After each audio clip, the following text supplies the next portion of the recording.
कभी ठेले पर चिकन बेचने से लेकर 3 करोड़ में खरीदे जाने तक, फिर भारतीय क्रिकेट बोर्ड द्वारा बैन कर दिए जाने से लेकर इंडिया के लिए तीनों फॉर्मेट खेलने तक, इस प्लेयर की कहानी ट्विस्ट और टर्न से भरी हुई है। हम बात कर रहे हैं सनराइजर्स हैदराबाद के बॉलर टी नटराजन की। मैं अमित कुमार और स्पोर्ट्स फील्ड में आपका स्वागत है।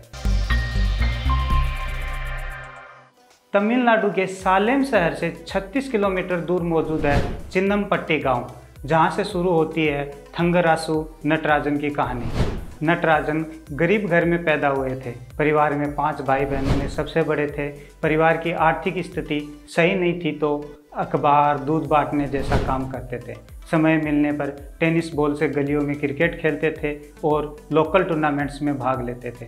नटराजन के पिता साड़ी बनाने वाली फैक्ट्री में काम करते थे और माँ सड़क किनारे चिकन की दुकान लगाती थी। नटराजन भी दुकान चलाने में माँ की हेल्प करते थे। नटराजन की सामान्य जिंदगी में पहला ट्विस्ट आया साल 2011 में, जब जयप्रकाश नाम के व्यक्ति की उनकी लाइफ में एंट्री हुई। जयप्रकाश एक छोटा क्रिकेट क्लब चलाते थे। जयप्रकाश ने नटराजन के हुनर को नोटिस किया और उनके मेंटोर बन गए। उन्होंने उनके माता पिता को कहा कि अब इसकी जिम्मेदारी मेरी है। जयप्रकाश की गाइडेंस में 2011 में नटराजन को पहली बार तमिलनाडु क्रिकेट एकेडमी के 4थे डिवीज़न में खेलने का मौका मिला। जयप्रकाश का उनकी लाइफ में इतना बड़ा योगदान है कि वो IPL जर्सी पर अपने नाम के आगे JP लिखते हैं और उनके नाम का टैटू अपने हाथ पे बनवा रखा है।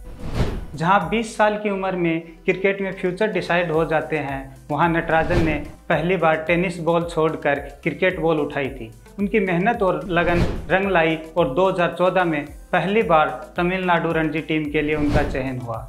यही नटराजन का सपना था, अपने स्टेट के लिए रणजी क्रिकेट खेलना। 2015 में नटराजन ने बंगाल के खिलाफ पहला रणजी मैच खेला, लेकिन समय ने एक बार फिर करवट ली। 2015 में भारतीय क्रिकेट बोर्ड द्वारा बैन किए गए बॉलर्स की लिस्ट में नटराजन का भी नाम था। उनके बॉलिंग एक्शन को इलीगल पाया गया और 1 साल के लिए बैन कर दिए गए। ये उनके लिए बहुत बड़ा झटका था, क्योंकि बॉलिंग एक्शन को बदलना इतना आसान काम नहीं होता है। लेकिन नटराजन हार मानने वालों में से नहीं थे। 1 साल बाद नए बॉलिंग एक्शन के साथ उन्होंने वापसी की। 2016 में उन्होंने तमिलनाडु प्रीमियर लीग में भाग लिया, जहां उन्होंने उस खूबी का प्रदर्शन किया जो बाद में उनकी पहचान बन गई। उन्होंने इस T20 लीग में अपने यॉर्कर्स का करिश्मा दिखाया। उनके इसी प्रदर्शन के बदौलत अगले साल IPL ऑक्शन में किंग 11 पंजाब ने उनको 3 करोड़ में खरीदा।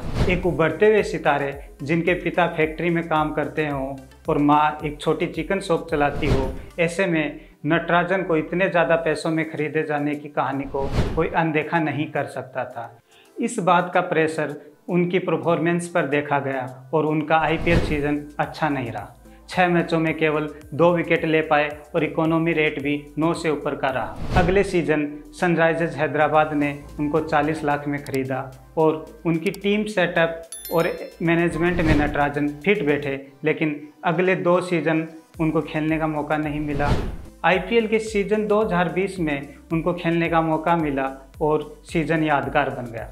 उन्होंने 16 मैचों में 16 विकेट चटकाए, वो भी 8 की किफ़ायती इकोनॉमी के साथ। उनकी इस सीज़न सबसे खास बात यह रही कि अंतिम ओवर्स में सटीक यॉर्कर्स का इस्तेमाल किया, जिसने फैंस और एक्सपर्ट सबको प्रभावित किया। साल 2020 के अंत में ही उन्होंने भारत के लिए वनडे T20 में डेब्यू किया और उन्होंने पहले वनडे में ही 2 विकेट लेकर जीत में योगदान दिया और अगले साल जनवरी में पहला टेस्ट मैच खेला। जिस प्लेयर को 2015 में भारतीय बोर्ड द्वारा बैन किया गया था, उसने 5 साल बाद भारत के लिए तीनों फॉर्मेट खेले। देश के लिए क्रिकेट खेलने का नटराजन का सपना बड़ी मुश्किलों से भरा था। नटराजन चाहते हैं कि उनके गांव में किसी और को इन मुश्किलों का सामना न करना पड़े, इसलिए उन्होंने अपने गांव में क्रिकेट मैदान बनवा दिया है, जहां सारी सुविधाएं उपलब्ध हैं। अगर आपको ये वीडियो पसंद आया हो तो वीडियो को लाइक और शेयर करें, स्पोर्ट्स फील्ड को सब्सक्राइब करें और बेल आइकन दबाना ना भूलें। धन्यवाद।